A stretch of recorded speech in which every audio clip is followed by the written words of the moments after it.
哎，小孩，哎，干嘛呢你？啊？对不起啊。不妨事。是，少爷。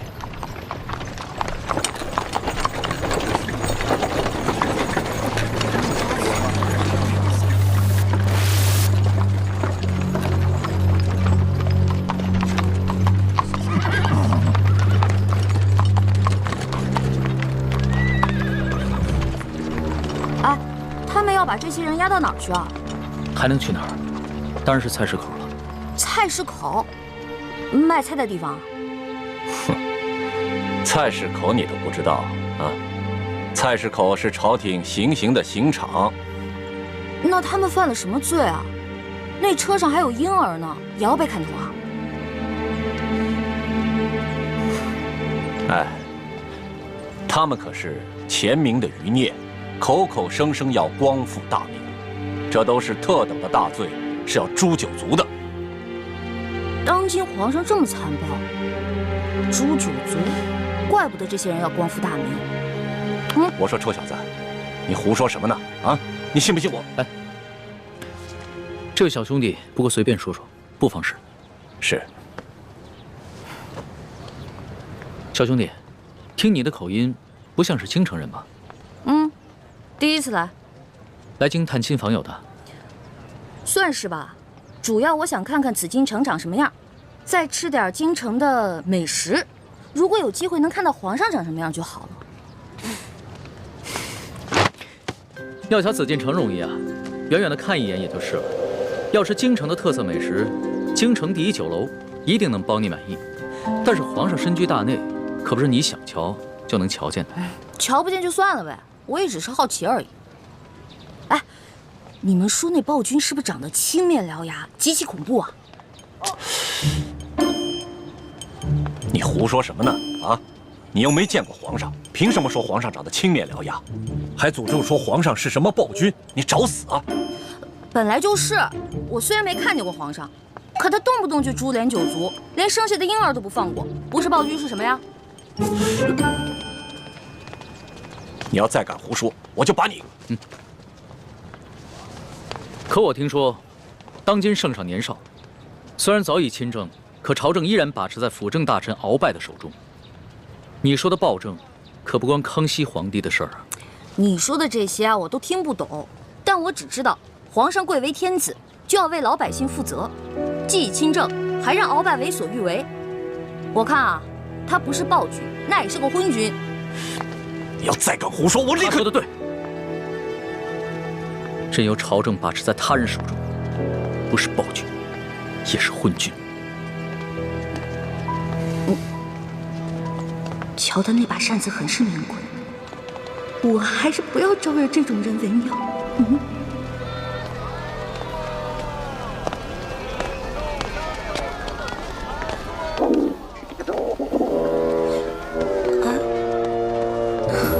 好了好了，我知道你饿了，要不然先把你填饱了，再去找猪哥哥他们。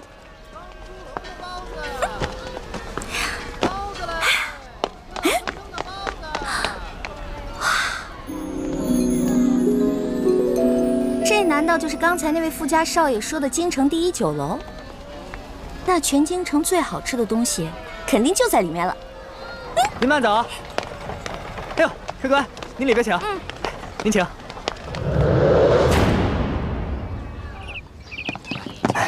客官。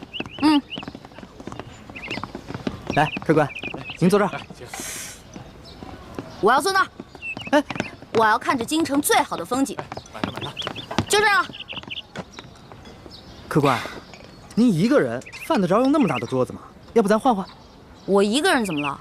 我能吃4个人的量。去，给我拿菜单。哎。哇。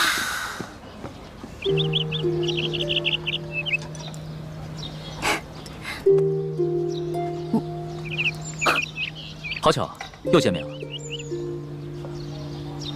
原来是你啊！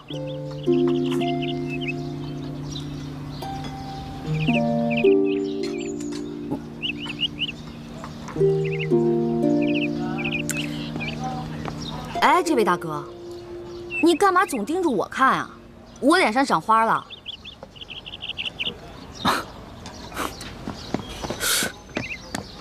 客官。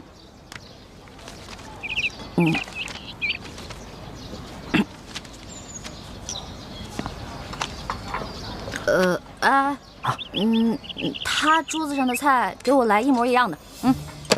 客官，那桌还有客人没来，您点那么多，一个人吃得完吗？哎，你管那么多干嘛呀？我让你去给我做，你就赶紧做。哎，等一下，再给我来一壶好酒，我要你们酒楼里最好的酒。好嘞。去吧。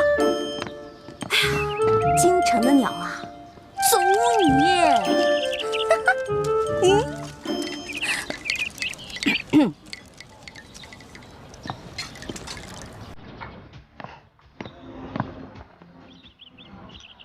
我说这位大哥，干嘛一直瞪着我看啊？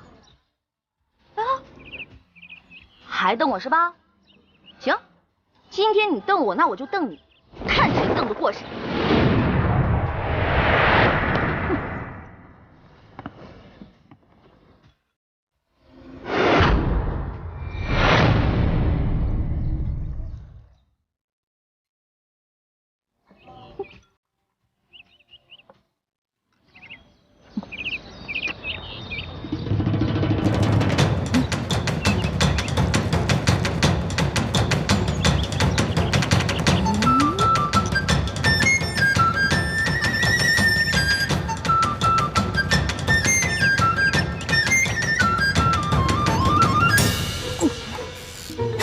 说了啊，看你还敢瞪我！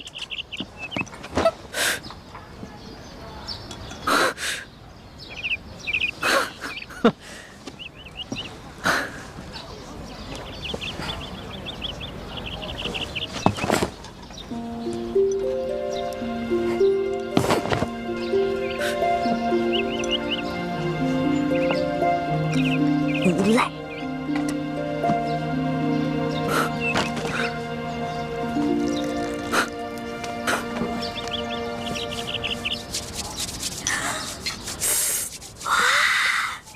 好吃的，先吃哪个？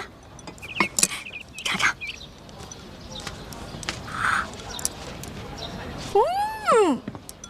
来，来。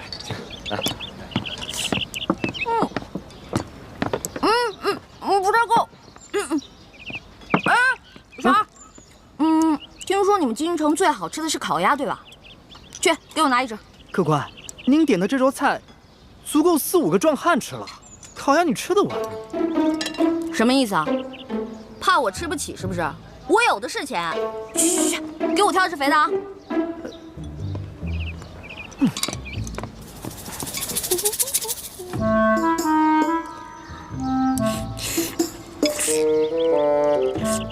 客官，烤鸭。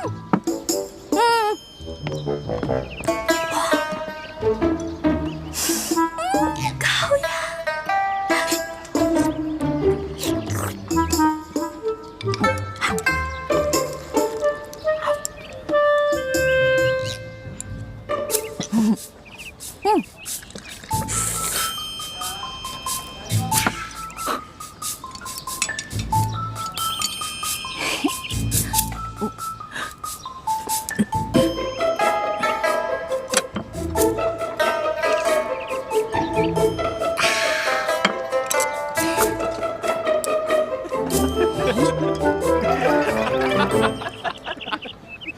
你看他这吃相啊！你这快吃相来，你们看，你看，笑什么呢？就笑你怎么了？长得跟个姑娘似的，吃起饭来跟头牛一样。我花你们家钱了，穿你们家衣服了，吃你们家饭了。看不出来，你不仅食量大，脾气也挺大的呀。今儿我就替你父母好好教训教训你，改给你的臭毛病，不然以后可娶不着媳妇儿。想教训我，小爷请你们吃鸭肉。不。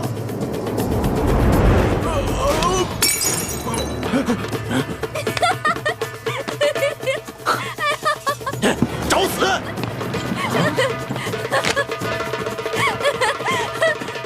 哎，打了横是吧？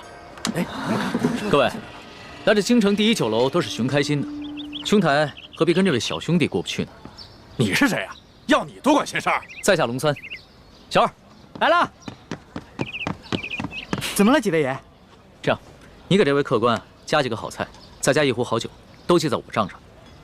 在下替这位小兄弟向你赔个不是。哎，来，几位爷消消气儿，这边请。小二，这些银子够不够？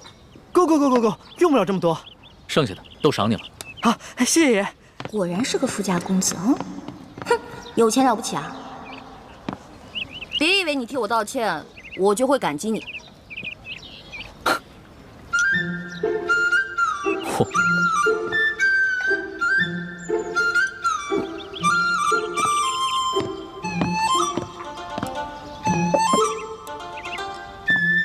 小兄弟，看你那么喜欢吃美食，这个呢，是我自家带过来的糕点，外面吃不到的，赏脸一品吧。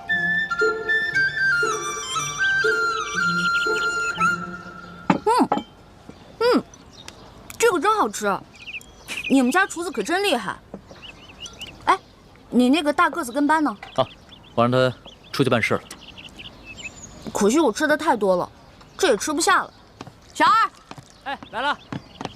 你帮我把这些全都包上，我要带回去。哦，好，那请先结下账。哦。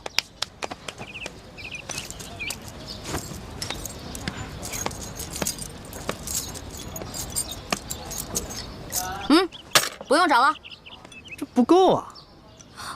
这可是整整1吊钱啊！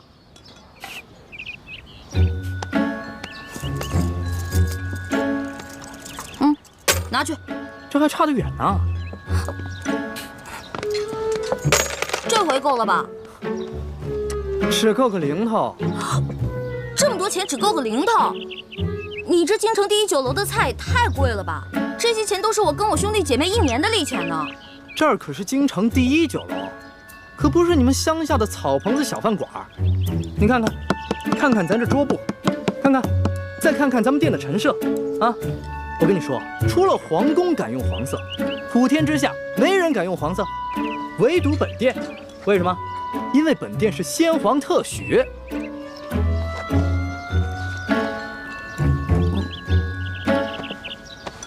啊，这样吧，这顿饭钱我来出了。哎，且慢。虽然我知道你比我有钱，但是我也知道，无功不受禄。这样吧，我能不能先欠着，等我哥哥来了以后再付给你？可以啊，但是把你刚才掏的那块玉压在本店。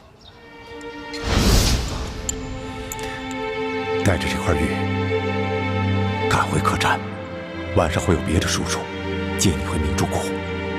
义父，你要去哪儿啊？我要跟你在一起。义父要为刚刚被绞死的那几个人收尸，这件事情太危险，你不能跟着我。那些被绞死的人跟咱们有什么关系啊？义父为什么要去给他们收尸？你还小，你不明白。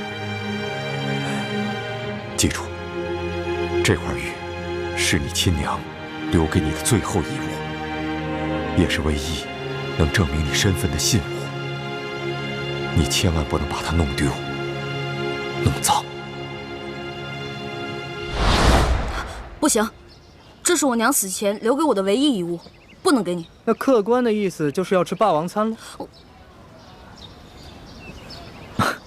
小兄弟，这个京城第一酒楼有个不成文的规矩，礼敬天下身怀绝技的能人异士。所以呢，你要是有什么绝技的话，能露出个1、2手，这样的话就可以免了这顿餐费。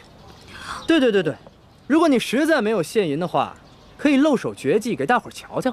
那什么样的绝技啊？来，小兄弟啊，你看到这上面挂的字画了没有？只要你能题一首诗，写一首好字儿，或者是画一幅画，就够格了。不瞒兄台，诗词歌赋、书法绘画，我样样都会，但是可能比不上这上面的墨宝吧。若是小兄弟觉得自己文采稍逊的话，那会不会什么别的？比如某种乐器、舞蹈，或者武功杂艺？没错，乐器嘛，我会好多种，舞蹈、杂艺、18般武艺，我也都会那么一点点。但是绝技，恐怕还谈不上吧。原来客官所学杂而不精啊！哎，人的精力是有限的。这位小兄弟啊，年纪轻轻的就什么都会，已经是很难得的奇才了。这样吧，小兄弟，你就挑你最精湛的技艺来露一手，看看是否合格。若是不够格的话，我来给你做担保，等你找到你哥哥再来结账不迟。好，就听龙少爷的，挑个您最拿手的，来一个给大伙瞧瞧。好，来一个。多谢兄台。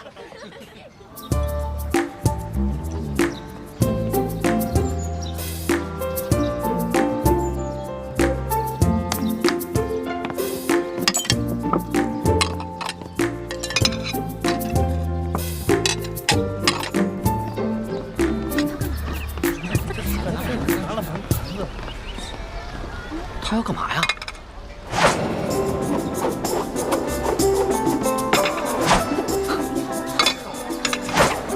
小兄弟，你这手上功夫虽说不上如何，但也算不错。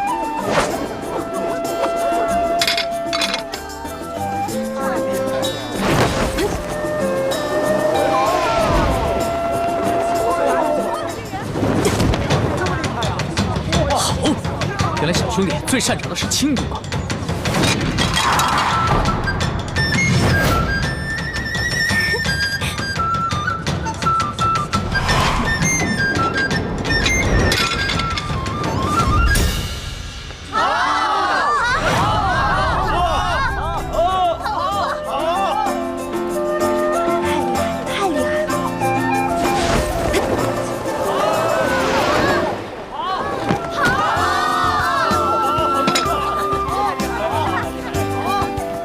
走了吧？当然可以，还请您留下高姓大名，下次再来本店提您名字可以打折。姓名就不必了，朱门酒肉臭，路有冻死骨。你这京城第1酒楼的一顿饭，够我跟我兄弟姐妹过1年了。先撤了。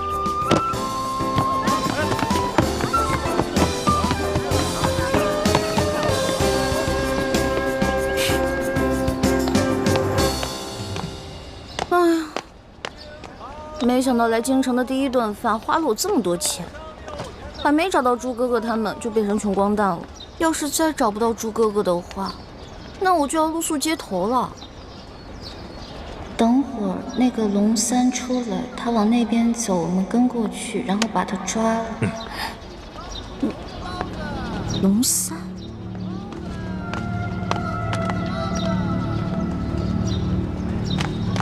哎，兄台。我这样追上你呢。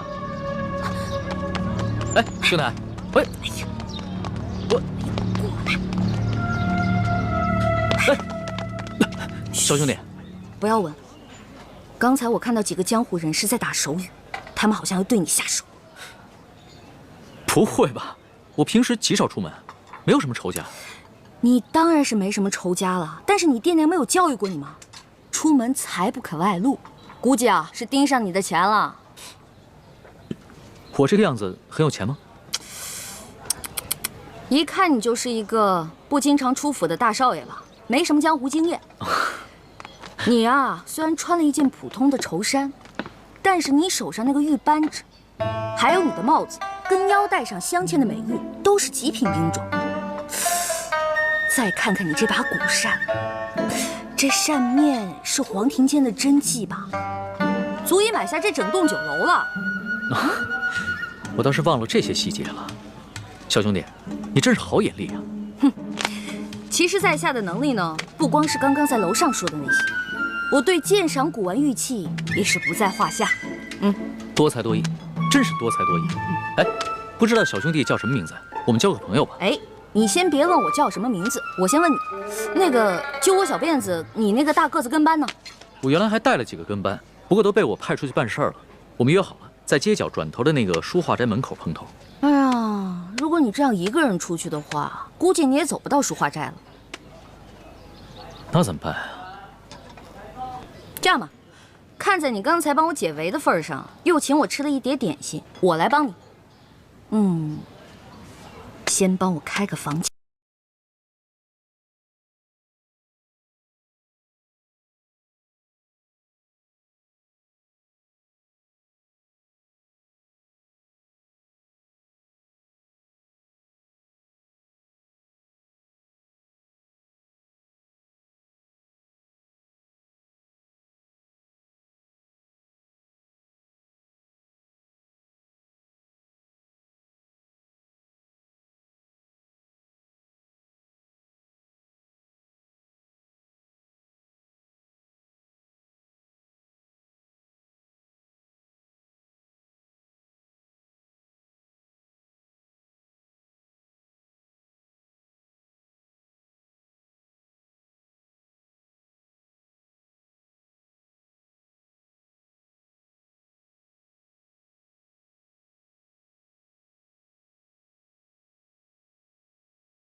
意思啊？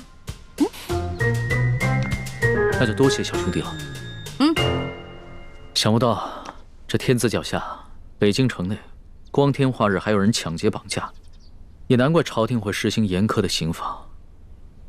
亏你还饱读诗书，这什么狗屁道理？推行暴政，我虽然不懂国之大事，但是我也知道，唯有仁政才能治理天下。还愣着干什么呀？赶紧去换衣服呀！哦。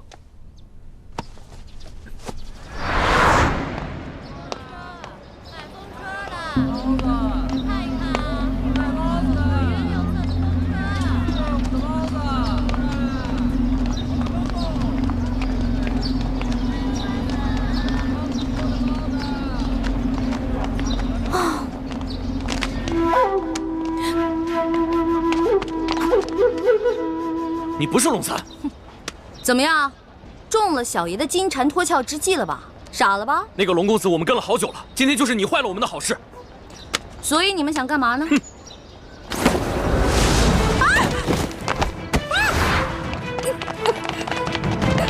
快！完了完了，这下惨了，龙三啊！我不过吃了你一碟点心，却要把一条命赔给你了。你肯定会误会我顺走了你的财物，在背后骂我见利忘义、不讲信用。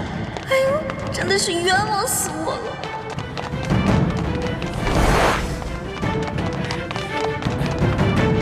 少主，今天有人破坏我们的计划。哦，什么人？这个人的声音好熟悉啊！放下。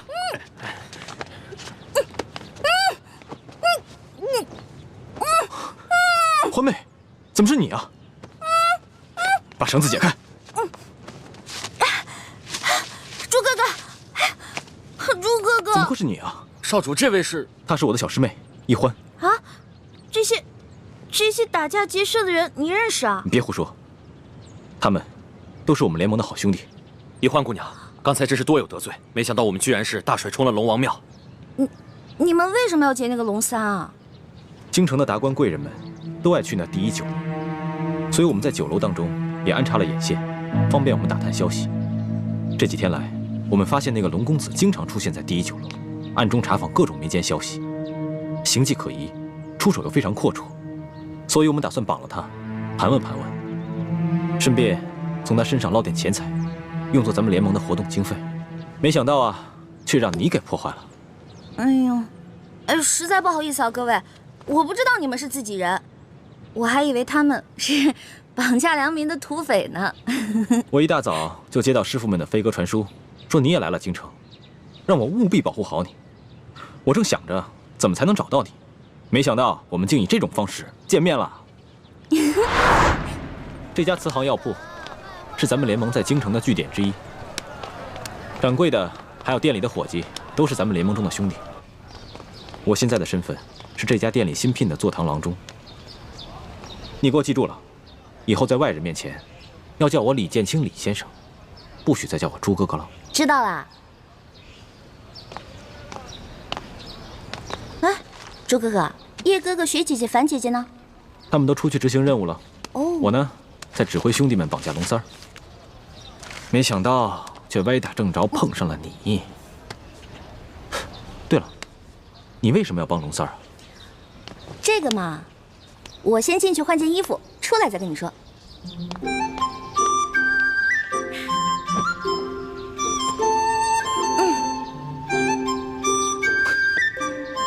你就因为吃了他一碟点心，就去替他冒这个险？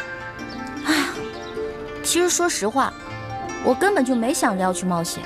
我本来想着以我的轻功，就算打不过那几个乞丐，也是可以逃跑的。你呀，从小练功就不肯用功，又很少出门，缺乏江湖经验。这次幸亏是遇上了咱们自己的人，不然你现在就……你让我怎么办？咦，猪哥哥，你平时不是很讨厌我的吗？总是嫌我这个嫌我那个的。我要是死了，你不就少一个大麻烦吗？呸！胡说什么呢？一点都不知道忌讳，赶紧呸一个！好，我呸！我什么时候讨厌过你？你是故意气我的是不是？我开玩笑的嘛。行了，猪哥哥，我得出去一趟。不行，不告诉我你去哪儿，别想出这个门。万一出事了怎么办？放心吧，这次我不会再出事儿了。我只是想把这个东西当面还给龙三。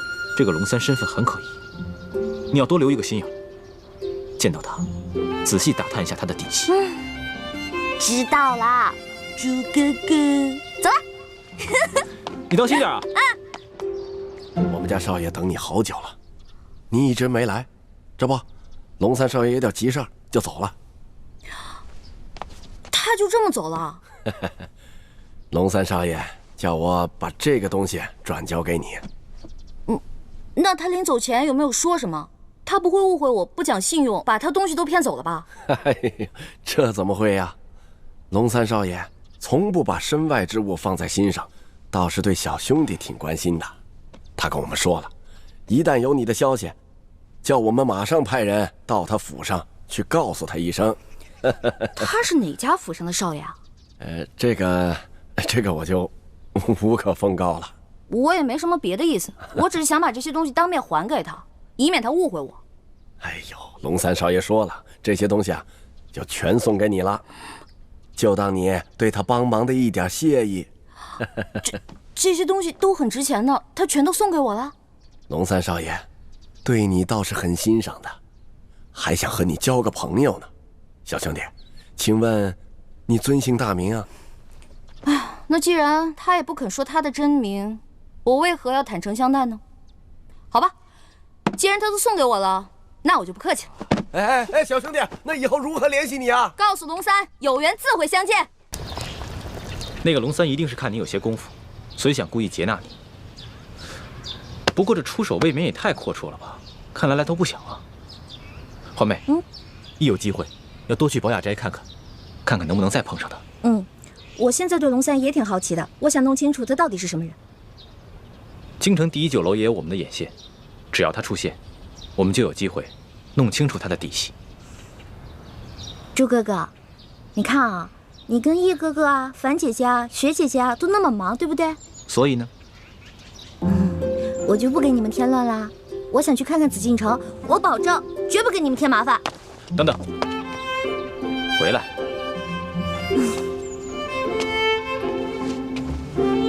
别搞得跟三脚猫似的，一点都不知道分寸。你看看这是什么？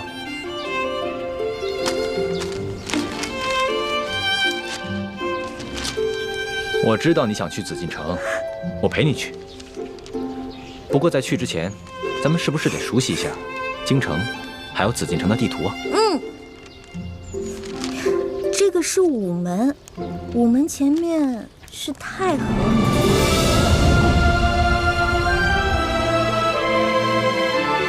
哇，这就是皇上住的地方啊，看着好气派啊！是啊，这就是紫禁城。这里本该是我的家，可现在却成了别人的家。环妹，总有一天，我要重新入住紫禁城，然后昭告天下，封你做我的皇后，让你坐上凤辇，风风光光的入住这紫禁城。我才不要当什么皇后呢，我又不想住在这紫禁城里。这个紫禁城啊，一看就是用黄金造的大金笼子，有什么好的呀？我才不稀罕。你难道不想母仪天下吗？我为什么要母仪天下呀？我的人生有3大志愿：一呢是吃遍天下所有的美食；2是穿遍天下所有的美衣。这第3个嘛，我希望赶紧治好倩影姐姐脸上的伤。环妹，你是大明晋王的女儿，又是我未来的太子妃，怎么可以这么胸无大志呢？哎呀，我跟你说实话吧，我才不想当什么太子妃呢。这话不敢跟爹跟师傅说，我也只能偷偷跟你说了。现在这世上太平，老百姓可以吃饱穿暖，这天下姓朱或者姓爱新觉罗又有什么区别呢？师傅为什么一直想要光复大明啊？你怎么能说出这么大逆不道的话呢？看，你生气了还？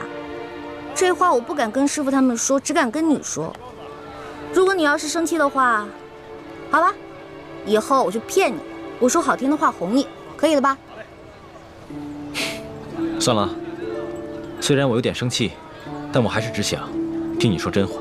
我就知道你不会生我气的。光复大明，为我朱氏报仇，本来就是我的责任。你不过是一个心思单纯的女孩子，我不该苛责于你。朱哥哥，你现在赶紧回药铺吧，我还想再去庙会逛逛，我先走了。哎，你自己小心点，千万别在这事。哎呀，知道了知道了，你怎么比师傅跟爹加在一起还唠叨？走了。热馄饨了，汤面。好香啊，好想再进去吃一顿。可惜这天下第一酒楼的菜价真是太贵了，根本吃不起。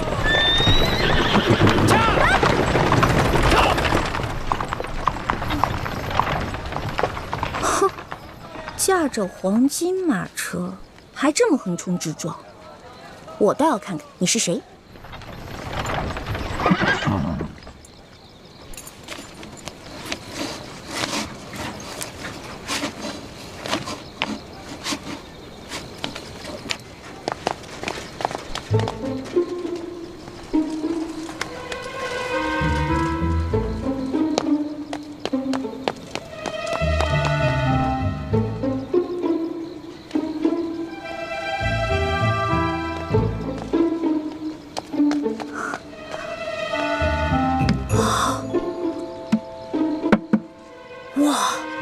真金的呀，这车主也太有钱了吧！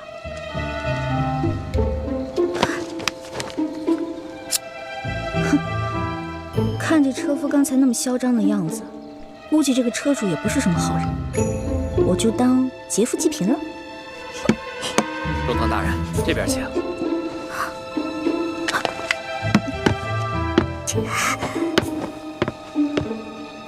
中堂大人，请上车。大人慢点。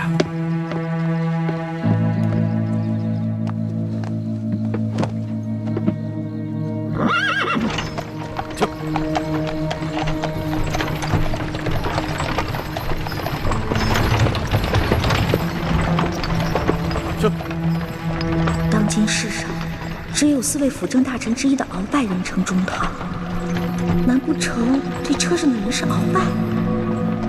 鳌拜权倾天下，怪不得这车这般华贵，行人也都避让不及。想来他们也都认得。哎呀，一环呀一环，这次你可玩大发了。这鳌拜可是大清第一勇士，要是被他发现你这个小毛贼，你这小命可就不保了。救苦救难的观世音菩萨，你可一定要保佑我！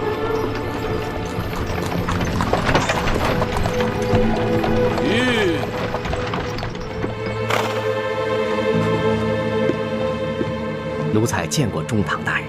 公公不必多礼。宫中一切可都好吗？一切尽在中堂大人的掌控之中。皇上好吗？皇上现在每天还是跟一些小伙伴们摔跤玩耍，无心朝政。他那都是故意做给老夫看的吧？当年顺治爷临终托孤的情景，老夫至今难忘啊！只可惜这个小皇帝翅膀眼看着就硬了，有点看我等老臣不顺眼了。其实，皇上还是很念旧情的。帝王天子，有谁是心慈手软、真念旧情的？翅膀硬了，总是要飞的。你还是继续给皇上进补吧，每日一盅大补汤，你一定要看着皇上服下去。奴才明白，奴才一定尽心伺候皇上。玉。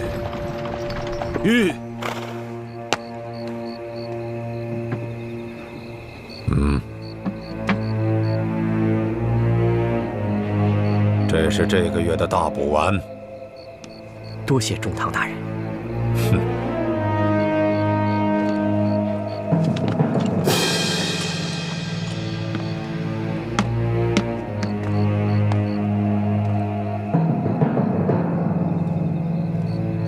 赶紧送公公回宫，公公不便在外久留。奴才遵命。回宫？难道是回紫禁城？我的天哪！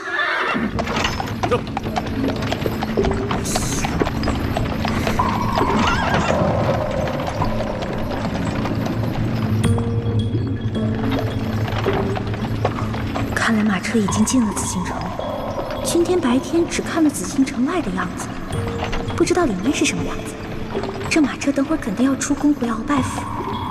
我是继续躲在马车上等出宫呢，还是找机会留在皇宫啊？好难得有机会进了皇宫，我要是不观光一下就离开，会不会太可惜了？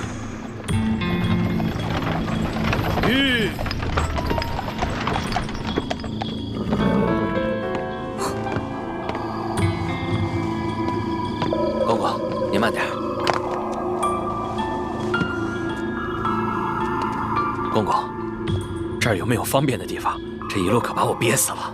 这宫里的路不好找，还是咱家带你去吧。哟，那有劳公公了。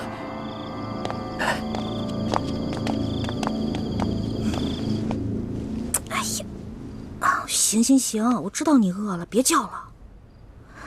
御膳房里面有举世无双的美食，要不然先喂饱肚子。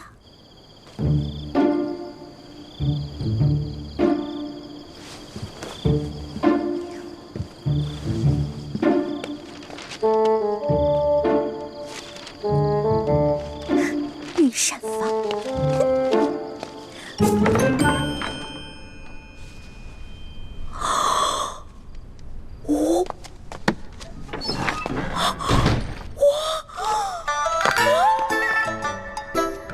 幸亏猪哥哥给了我这张地图。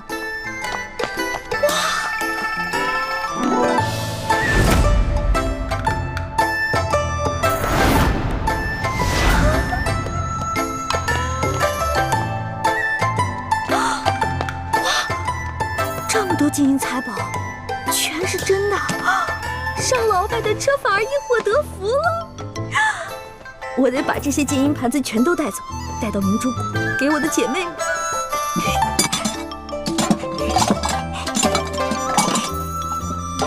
都是皇上用的东西，太棒了！快！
是你啊？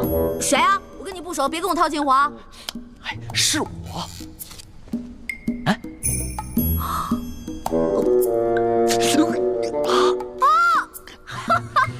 是你呀！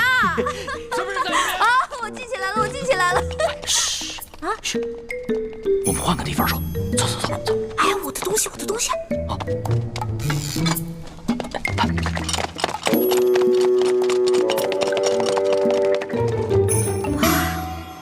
哎呀，哎呀，吓死我了！哎，多谢你啊，还好有你在，要不然我就被抓了。不过你到底是谁啊？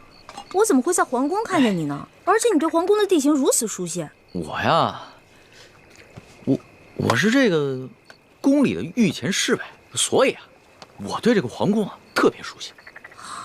你在宫里当差啊？怪不得那个书画斋的老板不肯跟我透露你的身份呢。原来如此啊！小兄弟，还是你说的对，有缘自会相见。没想到这么快我们又见面了。是啊。哎，对了，你这么晚进宫来做什么呀？哎呀，别提了，要多倒霉有多倒霉。我在路上走得好好的，看见一辆马车，那马车是鳌拜的，那个车夫特别嚣张的横冲直撞，我就想上去给他点教训。我偷偷溜上去以后，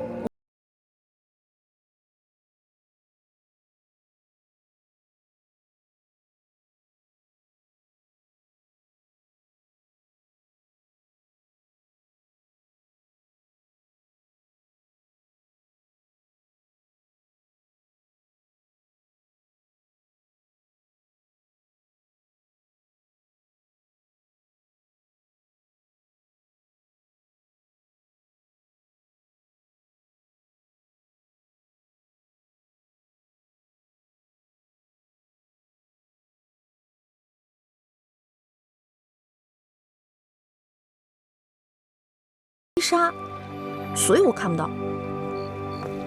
原来我就怀疑过，鳌拜在宫里会有奸细，但没有想到他居然如此放肆，胆敢公然勾结内奸，真是不把皇上放在眼里。还是小皇帝无能呗，这拉屎的呀，居然被吃屎的欺负。小兄弟，你这话未免也太糙了吧？话糙理不糙啊，我说的都是实在话。如果这个皇帝是个英明君主的话，那怎么可能任由鳌拜这么嚣张跋扈呢？小兄弟啊，你想的太简单了。这皇上啊年少，刚亲政不久，要整顿朝纲，自然是需要时间的。而且他确实想做出一番大事，要不然的话，他也不会派我乔装打扮，在宫外打探消息了。怪不得你在酒楼花钱这么阔气，原来是奉旨花钱啊！你这个差事不错啊！哎，我都跟你聊饿了，还好我在御膳房拿了点吃。这样，我带你去一个特别安全的地方慢慢吃。去哪里啊？哪儿啊？你跟我来就知道了。哦。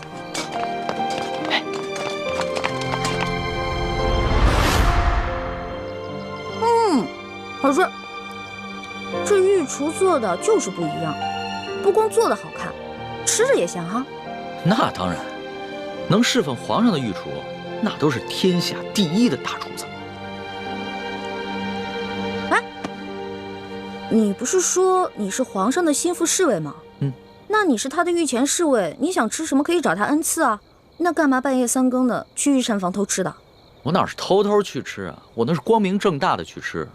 你要不是为了掩护你，我哪会被那些相熟的侍卫追着满宫跑啊？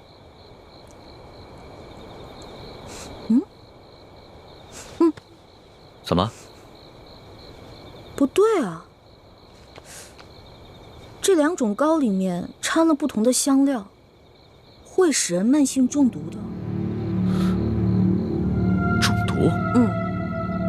你别开玩笑了，怎么可能呢？这些糕点是皇上最喜欢吃的，而且皇上平时进膳的时候，都是有专门的人用银针试过的，也有专门的人试吃，怎么可能会有毒呢？真的，这里边的香料性热，而这个糕点里面的香料性凉，两种单独食用不会中毒，但是混在一起长期食用就会使人中毒，并且可以使人心智受损。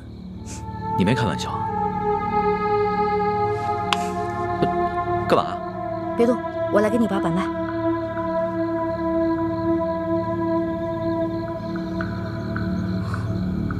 这位小兄弟，你的脉象已经显示你慢性中毒了。那个替皇上试吃的人，不会就是你吧？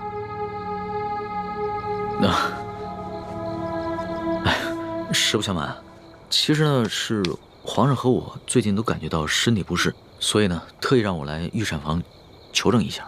原本呢我是不相信宫里的太医，所以想取几样食材拿到外面去给宫外的名医看看。一开始见到你在那儿的时候，我以为啊你是下毒的人，派来毁灭证据的。后来看到你毫无顾忌的大吃大喝，然后又跟我说了这些话，到现在我才相信你。遇到本李大侠李易欢算你运气，知道吗？李易欢，姓李名易欢，这名字挺好听的。那当然了，我不仅名字好听，还会识毒，并且还会解毒呢。那我和皇上的毒能解吗？哎呀，你和皇上的毒嘛，解是可以解，不过这药材配起来比较难，而且这药材价格不菲啊。钱不是问题，你想要多少，我给你多少。好，3日以后在第1酒楼，我带着解药，你把药钱给我。这个药钱嘛，10两黄金。没问题，我看也不必等到3日以后，我这枚玉扳指肯定不止10两黄金，你先拿去吧。哇，果然是个好扳指啊！你就这么把扳指给我了？你也不怕我骗你？我相信你，虽然我们两个相识不过1日，但是我能看得出来，你是一个有本事的人。只要是有本事的人，都不会因为钱财而背信弃义的。有眼光。我是个有本事的人，我的本事不光这些，还有很多呢。以后有机会慢慢让你见识啊。好啊。不过呢，刚才在御膳房咱们两个交手的时候，我发现你的武功啊，其实比我好不到哪儿去啊。没本事的人才会靠蛮力，像我们这种有本事的人是靠这里，知道吗？再说了，我就是一个江湖小贼，我这点本事也足够了。但是你是御前侍卫啊，那你这3脚猫的功夫怎么当的御前侍卫？哎，你跟我说实话，是不是你投了个好胎，有了个好爹，才让你当上御前侍卫的？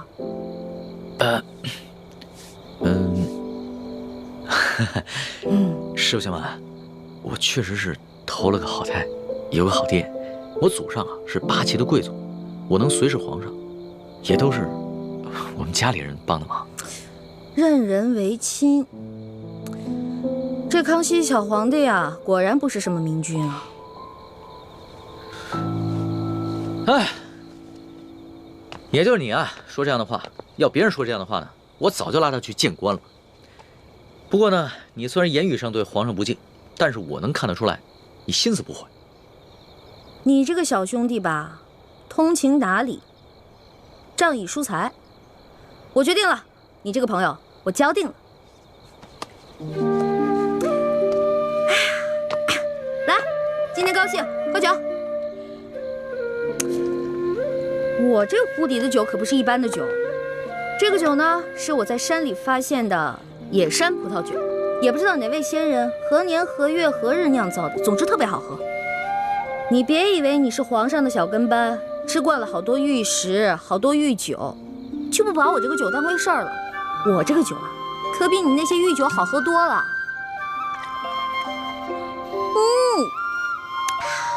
爽，尝尝。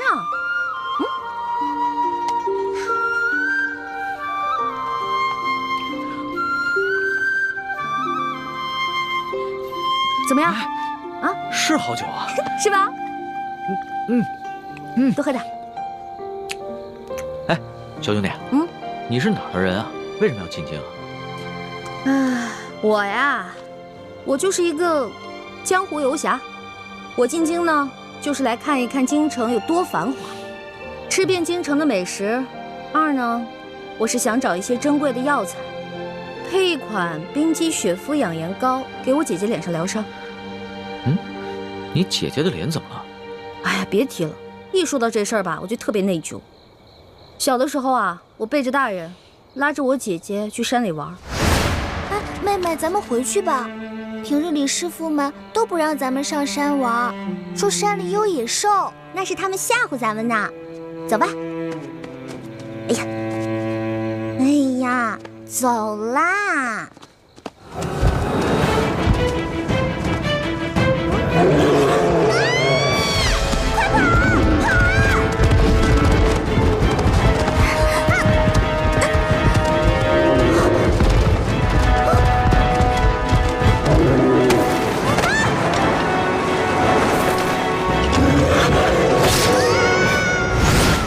所以我姐姐脸上就落下了伤痕。我义父是个名医，他说要想治好我姐姐脸上的伤，就得用稀有的药材配成一副冰肌血肤养颜膏。但我们家比较穷，这些药材一直凑不齐，所以我就想啊，什么时候能把我姐姐脸上的伤治好就好了。我姐姐可是个大美人儿，但就是因为脸上的伤让她变得很自卑，所以我希望我能早日帮她配齐这些药，治好她脸上的伤。所以你刚才不跟着那辆马车出宫，不是为了进御膳房偷吃东西，而是为了找太医院，去找那些能治好你姐姐脸上伤的药。对啊，本来我想先饱吃一顿再去太医院的，没成想。你是个重情重义的人啊，我喜欢你的性子。哎，你多大？我呀，我是顺治12年5月初4生的。5月初4？啊，真的假的呀？真的。太巧了，我也是5月初4。啊，只不过我是顺治11年的，比你大1岁。这么巧啊！哎，你说咱们2个1日之内相逢了2次，我觉得咱们这个缘分匪浅呀，不如我们今天指月为誓，结拜为兄弟，如何？从来没有人想着跟我结拜的。不过，我以前老看古书上说，那些古人们结拜好像挺有意思的。当然了，我也一直想这么做来着，可惜一直没有遇到合适的人。既然你我这么有缘，那就结拜吧。我长你1岁，我做大哥，你是小弟。哎，不行不行，岂不闻古人有云：文道有先后，术业有专攻。咱们既然结拜，就不能以庸俗的年龄论长幼，咱们得看谁的见识广，本事强。刚才你也说了，我的见识广，本事强，所以我是大哥，你是小弟。这也行啊？当然了，如果你觉得不行的话，再来打一架，谁赢了谁是大哥。不打。行，居然还有人想当我的大哥。行，你是大哥，我是小弟，好了吧？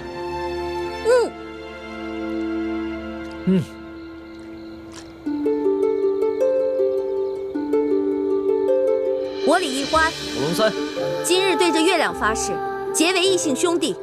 从今往后，有福同享，有难同当，永不背弃。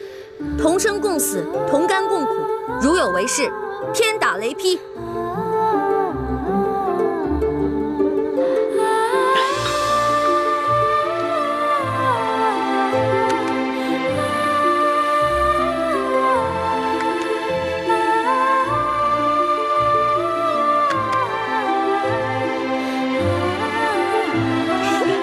大哥请，小弟请。啊，对了，我们现在都结拜了，以后不能骗你了，要不然会天打雷劈的。大哥，你说什么呢？你可真是个小白兔！我之前说那个解药说要10两黄金，其实只需要10个铜板。我跟你结拜了，所以自然不能骗你了。哦，还有这个玉扳指，还给你吧。我是刚开始看你那么有钱，所以想顺便敲敲你的竹杠。不过现在咱们都结拜了，我就不能再骗你了，我得讲义气啊。大哥果然是个性情中人。不过我们刚刚对着月亮发誓，要有福同享，有难同当。小弟的东西呢，就是大哥的东西。这个玉扳指啊，大哥你就好好收着吧。这个东西啊，小弟多的是，不必还我了。当真啊？当真。我们刚刚发过誓的，你总不想让小弟被天打雷劈吧？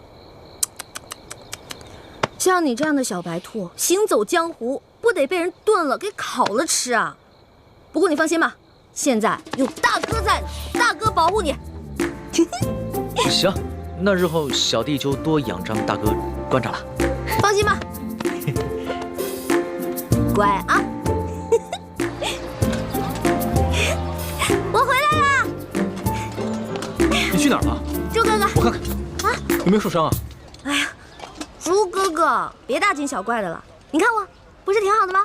什么事都没有啊。哎，你知不知道，大家为了找你一宿都没睡，各个据点也都派了人，满北京城的找你。樊师妹到现在都没回来。一欢，姐，你急死我们了。哎呀，对不起嘛，没想到我一夜未归，大家这么兴师动众的。欢妹，你要注意自己的身份。如果你出了事，整个联盟会不惜一切代价去救你。如果因为你牺牲了那么多无辜的性命，你心里过意得去吗？我知道了，猪哥哥，我错了，我下次再也不这样。不过，你们知道我去哪儿了吗？去哪儿了呀？紫禁城。你不是跟我说去庙会了吗？是啊，我事先去的庙会。我去了庙会以后，我还去紫禁城溜达了一圈呢。我不光进去了，你们猜我看到了谁？我碰到了皇上的御前侍卫龙三，我还跟他结拜了呢。啊？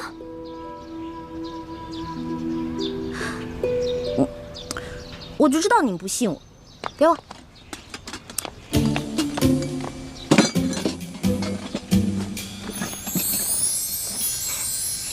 哇，看，没骗你们吧？我不光跟他结拜了，我还成了大哥了呢。他居然认我当大哥，我从小到大都是最小的，没想到我现在成大哥了。原来龙三就是康熙的御前侍卫，是替他在外面打探消息的，怪不得出手那么阔绰。欢妹，你要多跟龙三联系，要挑起康熙跟鳌拜的内斗，也许龙三就是一个重要的突破口。没错，你昨晚不是正巧碰见鳌拜勾结内奸吗？这样一来，小皇帝肯定就更加记恨鳌拜了。可是我跟龙三都结拜了，他是我兄弟啊，我们已经发誓了，有福同享，有难同当。我这样做是不是有点不厚道？欢妹，情有轻重，义有大小。江湖情义固然重要，但那是小情小义。联盟光复大明，那才是大义。一欢，你要相信咱们这些从小一块长大的兄弟姐妹，可不能被刚认识的人给迷惑了呀。那好吧，我听你们的。皇上头晕的毛病可好些了？略好些了。只是皇祖母，你们都退下吧，和皇后唠些家常。下去。是。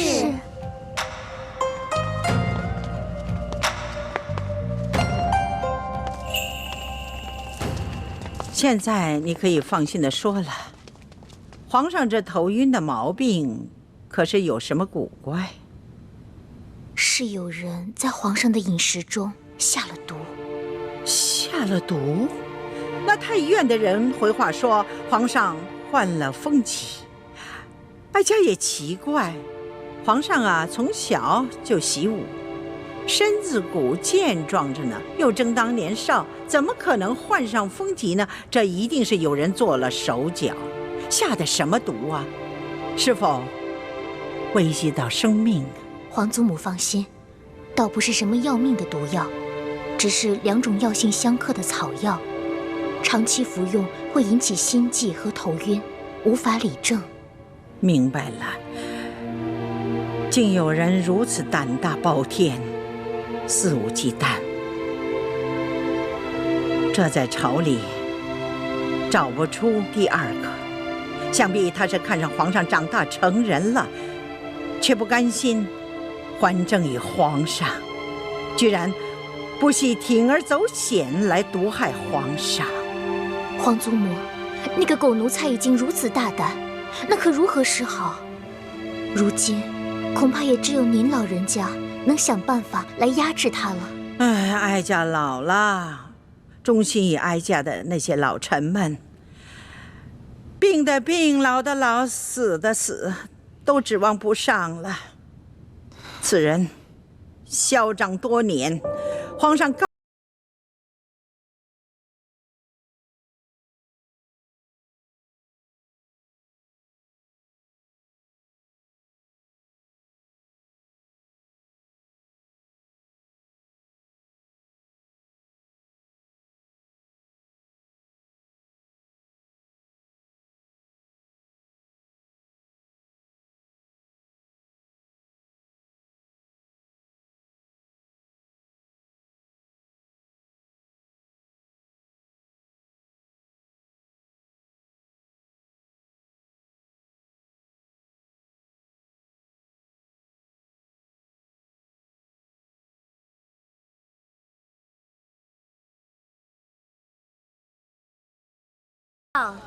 给你的，怎么煎怎么服我都写好了，1个月之内按我说的做，保你跟皇上体内的毒全部消除。多谢大哥。小小意思，不用客气的。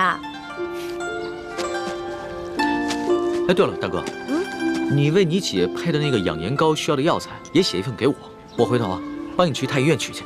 真的？谢谢龙小弟。自家兄弟，你跟我客气什么呀？哎，对了，你们查到那个给皇上下毒的人了吗？虽然没有确凿的证据但是也猜到了7、8分。会不会是那个中堂大人鳌拜啊？他那天说让宫里的内侍给皇上进补，是不是就是给皇上下毒啊？大哥，这外面人多嘴杂的，咱们好久才见一次。今天我们只谈美食，不谈国事。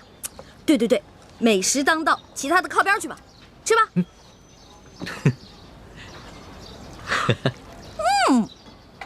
好吃。哎，大哥，我送给你的那把古扇子呢？那把扇子啊，太贵重了，我不敢拿着，所以呢，改明儿我给它当了，兴许能换好多钱呢。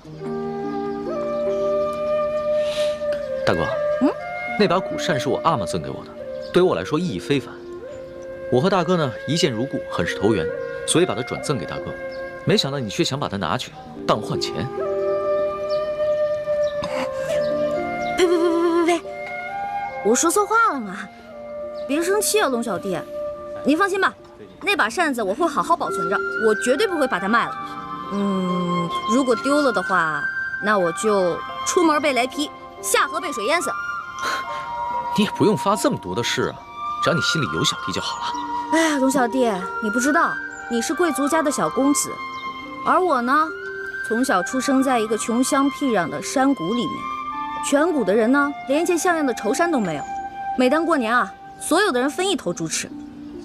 来到京城以后呢，我觉得京城好繁华呀，我特别想努力赚钱，把这些钱都带给乡亲们，让他们过几天好日子。大哥，以后呢，要是缺钱的话，你就来找小弟我，小弟别的忙帮不上，银钱这方面很是方便。只是，大哥千万别再把我送给你的东西拿去卖了换钱。哎，那可不行。虽然你是我兄弟，但是你已经帮我很多了，我可不能再让你帮我了，我要自己赚钱。我知道，大哥这个人呢，表面上看上去放荡不羁，其实还是很有原则的。哎，我的龙小弟也不错嘛，仗义疏财，通情达理，最主要的，大气有钱。能得到大哥这样的评赏，小弟心里甚是欢喜啊！来，喝一杯。喝，干了。哀家虽然老了，但是呢，哀家还是要竭尽全力来保护皇上。谁要是对皇上不敬，哀家就算是拼了老命，也让他不得好死。听见了吗？请您放心，若是有人敢对皇上不利，那我鳌拜绝不会放过他。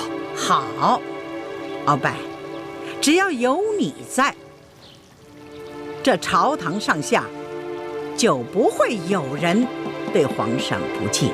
你也是3朝元老了，哀家呀，就是相信你有始有终。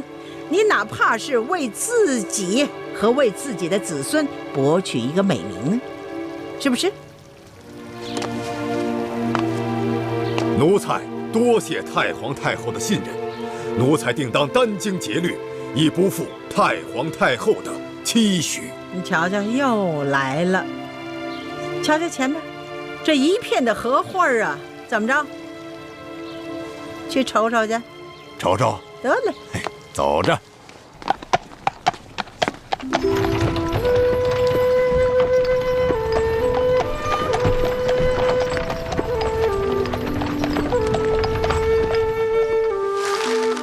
这水源虽然不大，却是皇家赤界。这条河与外河相连，抓住孙福之后，我们连夜从这条水路走。就算他们最后发现知府不见了，全城戒严，我们已经离开元州了。一欢，别玩了，准备好船只，在指定地点接应我们，中途切莫离开。知道啦，啰里吧嗦的。主持，你帮帮我吧。施主，快请起，快请起。主持，我和夫君省亲途经元州，没想到夫君突然染上恶疾，就这么去了。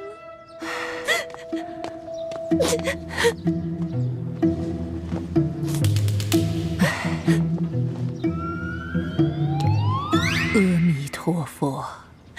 主持，您就帮帮我吧。看你如此年少就经历这等不幸之事，实在令人同情。好吧，毗尼就为你的亡夫做场法事，超度亡灵，让他能魂归故里吧。主持，谢谢你，谢谢主持。还有一件事情要请主持帮忙，为了给夫君治病，我身上的银元全都花光了，不能去住客栈了。主持，您就收容我几天吧，带我的家人来把夫君的灵柩带走。到时候我一定会给安里多捐功德。这水月庵多年来一直深得知府夫人看顾，3天后他要来此上香许愿，到时安里会谢绝一切香客。若是他看见你们在此，恐怕多有不便呢。主持，我已经给家里发了急报，他们一定会赶过来，一定会在知府大人、知府夫人上香之前把我们接走的。主持，您就帮帮我吧。主持，您就帮帮我吧。主持，我求求你了。快请起，我父慈悲，毗尼就做主收容你3日吧。快请起。谢谢主持。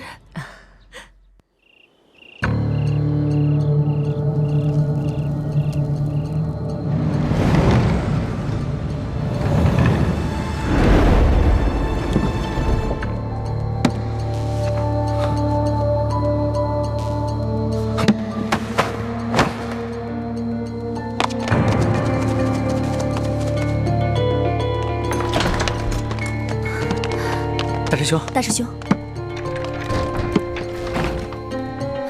大师兄，叶师弟不愧是咱们的军师，这个计划到目前为止都进行得很好。还是大师兄的逼气功厉害，那住持1连2日为你做法事，都没有丝毫的察觉。明日啊，孙福的夫人就会来上香，成败就在此一举了。对了，一欢接应的船只没问题吧？应该安排好了吧？他说没问题，应该没问题。小师妹虽然平时贪玩，但还是分得了轻重的，会安排好的。我亲自带他踩过点，亲自安排好船只，再三嘱咐过他，应该不会出现什么问题。这个臭猪哥哥把我一个人扔在这儿。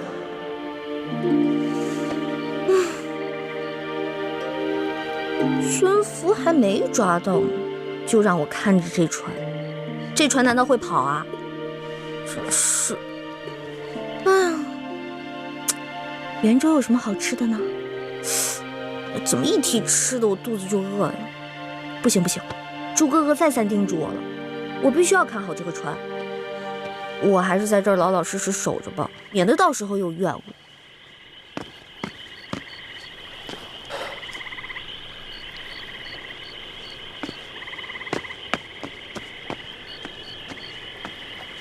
船家，船家，啊！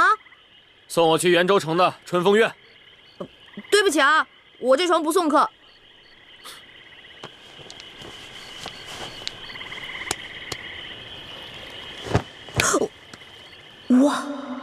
好大一锭银子啊！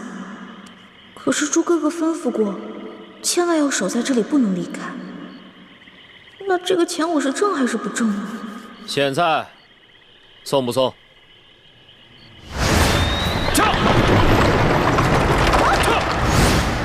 是他，他怎么会乔装改扮到这里来呢？难道是鳌拜又在搞什么阴谋？朱哥哥他们明天才会动手劫走孙府，我且先送送这个车夫，说不定能打探到什么重要情报。到时候师傅和师兄师姐们就不敢小瞧我了。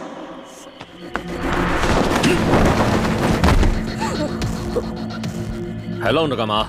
哟，这人的功夫在我之上，我得当心点。客官，您说的春风院在什么地方啊？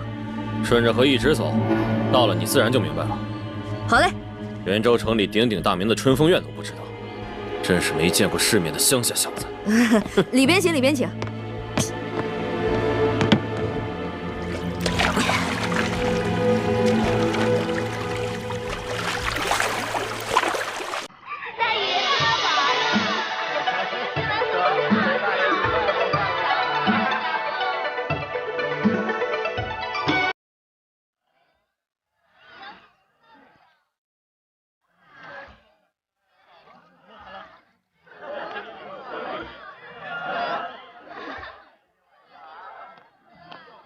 小子，这就是鼎鼎大名的春风院。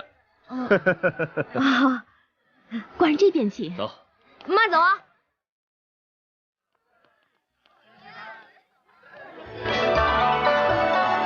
原来这就是传说中的妓院啊！京城里有那么多更好更大的妓院，这鳌拜的车夫不会千里迢迢来到元州就是为了嫖妓吧？肯定不是为了嫖妓，我得跟着看看去。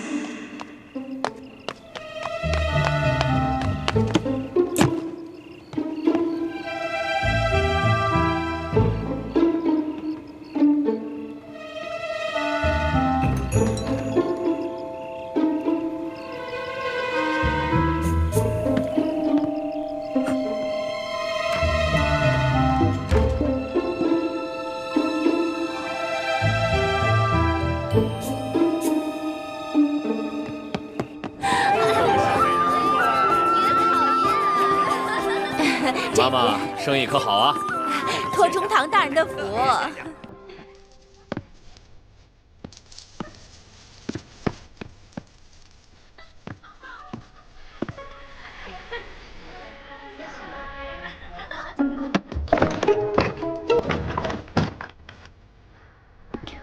哇，真美啊！这一定是哪个偷拍姑娘的房间吧？这么多的东西。这些东西都是银的呀！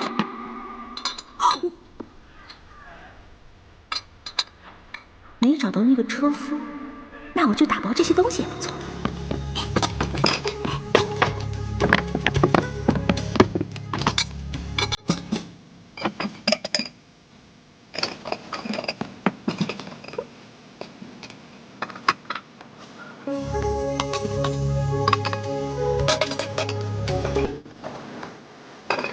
官人请，官人这边请。中堂大人最近可好？一切安好，有劳妈妈费心了。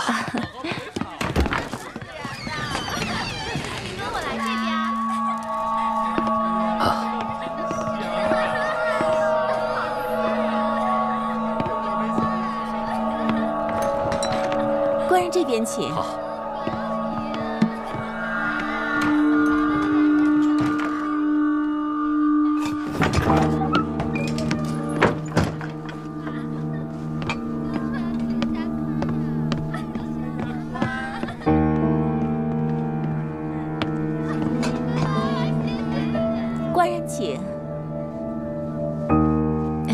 妈妈，中堂大人交代您的事情，办得如何呀？哎呀，官人放心，这中堂大人交代的事情，自然是我春风院的头等大事。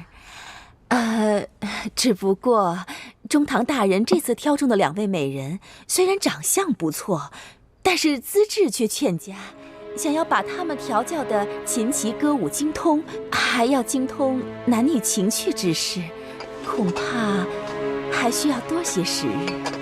什么美人啊，还要琴棋书画皆通，还要懂得男女情趣之事？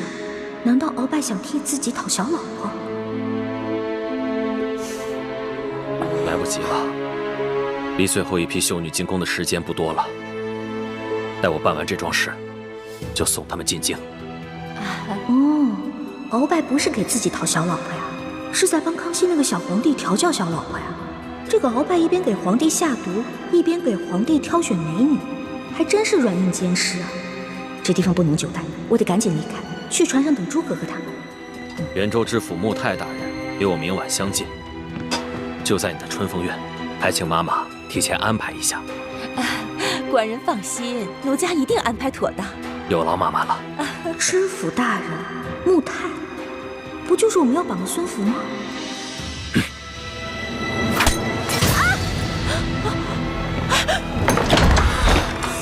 是你？不是我。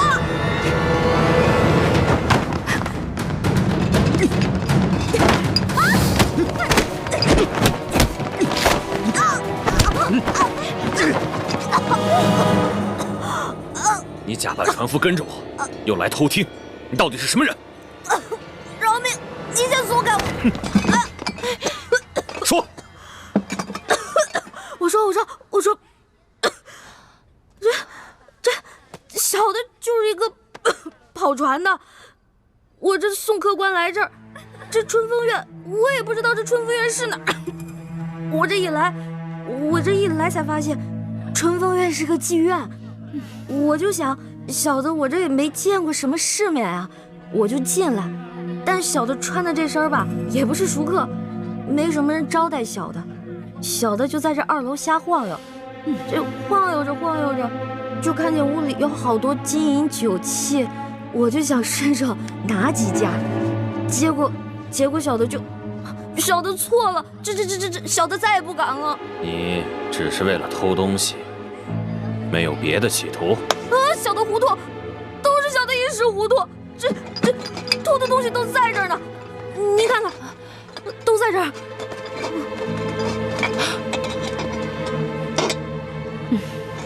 果然是我院里的东西。客官，小的真是一时糊涂，偷的这些都给您了。还有，之前客官赏给小的，这一并还给您吧。哎呀，您就饶了小的这一命吧。小的家里还有5旬的老母，还有7旬的祖母呢。您就看在小的这么不容易的份上，您就放了小的吧。要是没什么事的话，小的就先走了啊！客官，您这是干什么呀？我这身上真的什么都给您了，您不信您搜，但您千万别带我去见官啊！带你个小毛贼去见官，我没那个闲心。不过，你一个小小跑船的，居然会武功？我这跑船的平时跟我这帮船帮兄弟都会练点，但我这3脚猫的功夫，这不一碰见您这武林高手，我不就不堪一击了吗？妈妈怎么看呢？一个穷跑船的，教训一顿就放了？他可不是什么穷跑船的穷小子，这丫头鬼着呢。丫头？哼，您没看出来呀？这是个姑娘，还是个厨呢，敢来我春风院偷东西，你胆够肥的呀！来人，把这女贼给我抓起来！走。干什么呀？进去。干什么呀？放我出去！救命！救命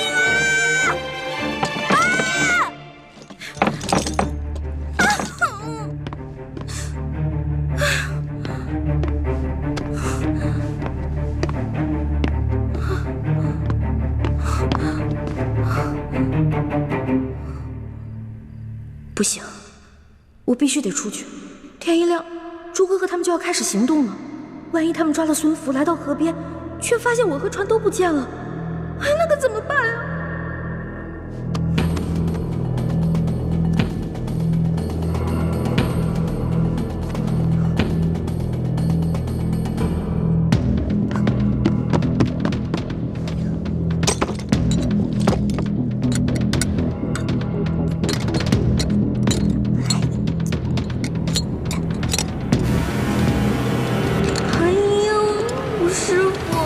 你要是看到我连这么简单的铜锁都打不开，肯定会骂我这个没出息的徒儿给您丢脸了吧？只怕不仅仅是把您的脸给丢了，搞不好我把自己的小命也给丢了。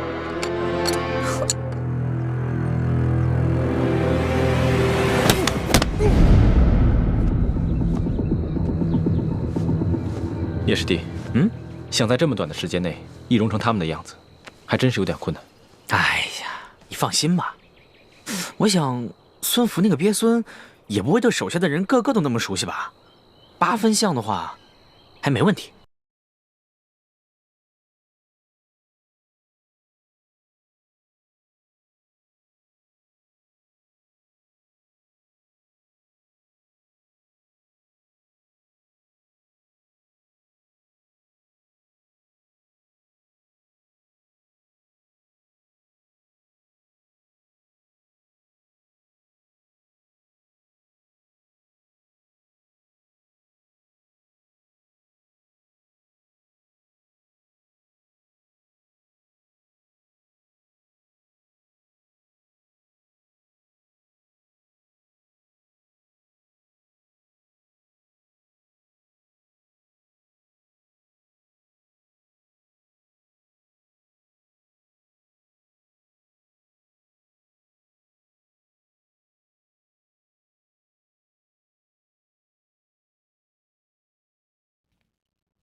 能不能生儿子，那都是命，不能强求。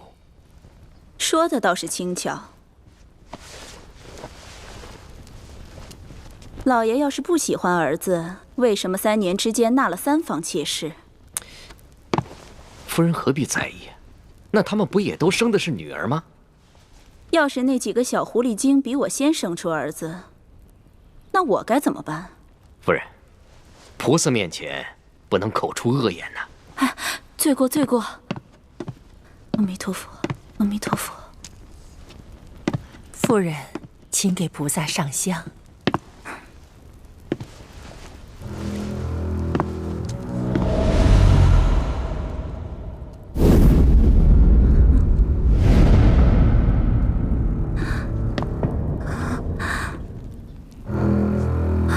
夫人，夫人，夫人，夫人，来人呐！来人！大人何事？何事？这里有诈，快扶夫人出去！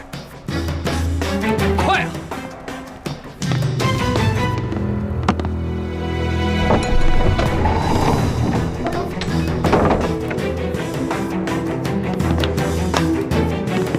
你们要干什么？不干什么，不过想请知府大人跟我们走一趟，或者我们应该称呼您孙福孙将军。你们是什么人？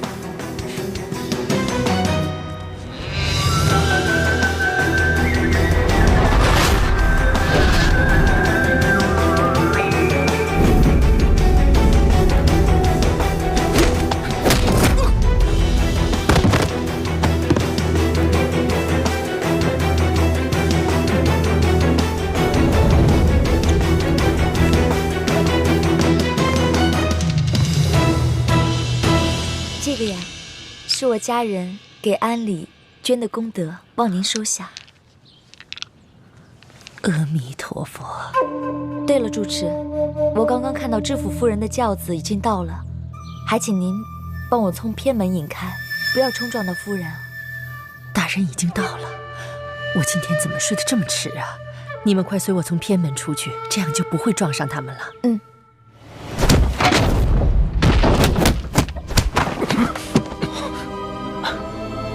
这是什么地方？你们是什么人？你没资格提问，先回答我们几个问题。什么问题？李斯兴将军现在何处？是死是活？我不认识什么李斯兴将军，我不知道你在说什么。再敢说半个不字，我要你的命！我真的不知道你们在说什么。孙福，你以为你改了个满族名字阿克塞纳穆泰，我们就认不出你了吗？我真的不是知府大人，我只是他的替身。替身？如果真的孙福去了，那默笙和倩影不就危险了？大人，怎么样？他们两个有消息了吗？父亲都找过了，没有发现他们两个人，可能是偷懒去了。不对，这里面一定有蹊跷。其他人收好了，跟我进去。放肆！佛门清修之地，岂容你们在这儿胡闹？退下！大人，小的们不是担心您和夫人的安全吗？我这不是好好的吗？有什么好担心的？备轿。是。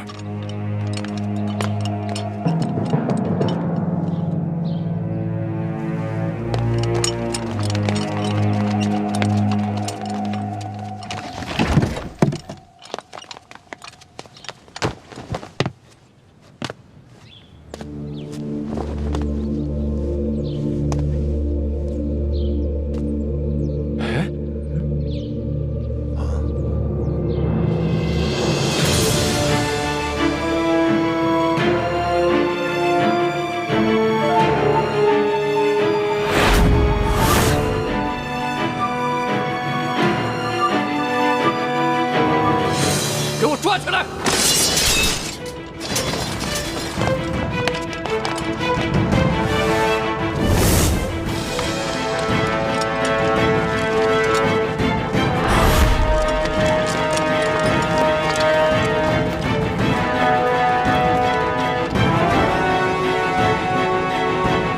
就凭你们几个，还想要本官的性命？你们是什么人？我夫人现在何处？如果老实交代的话，本官或许可以放你们一条生路；如若不然，哈哈哈！弓箭手，慢着！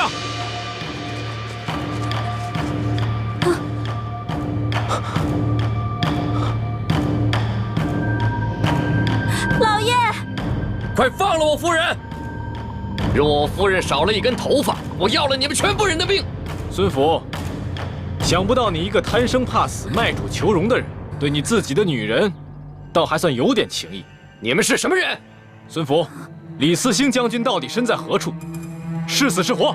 没想到，你们这些前明的余孽还在兴风作浪。李嗣兴将军到底在哪儿？就你们几个毛头小子，没资格跟我谈条件。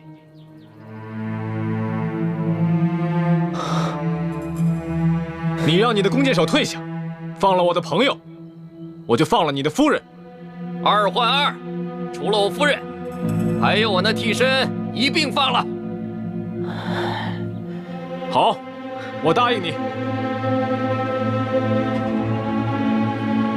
走。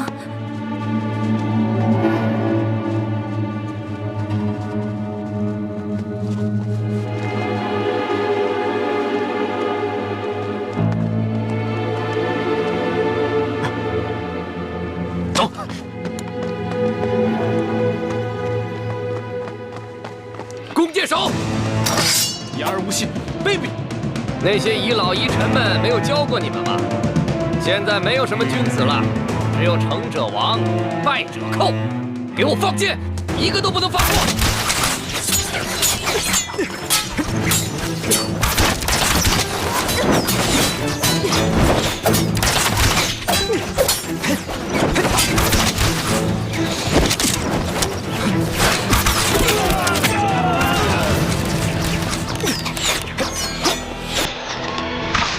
小心！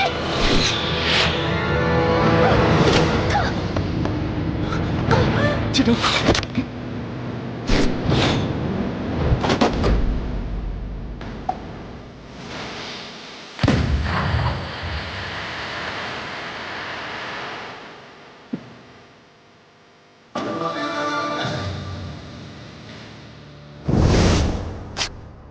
妾身喂了毒，必须马上把它吸出来，否则会危及性命。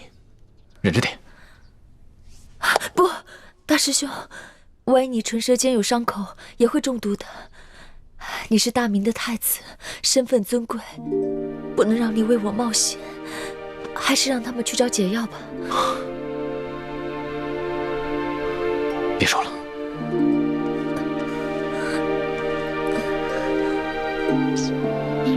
大师兄小心。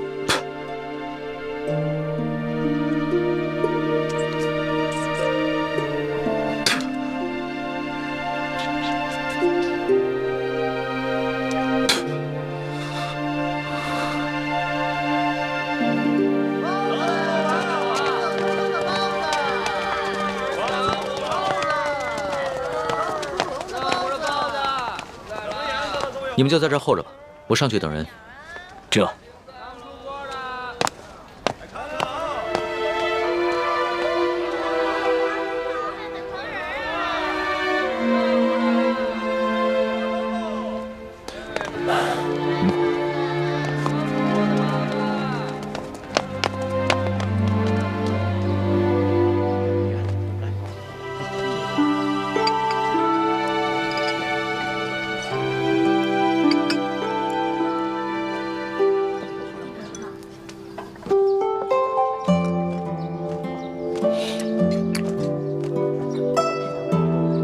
奇怪了，老大怎么还不来啊？他应该不是言而无信之人啊。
天锁了，我这手指头都快磨破了。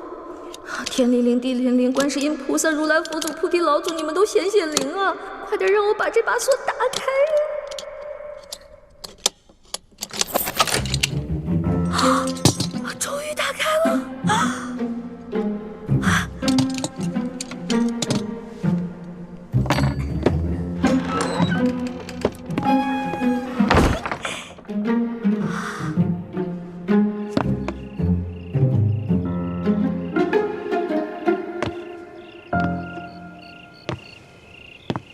刘大哥，请您帮小弟在中堂面前多多美言两句。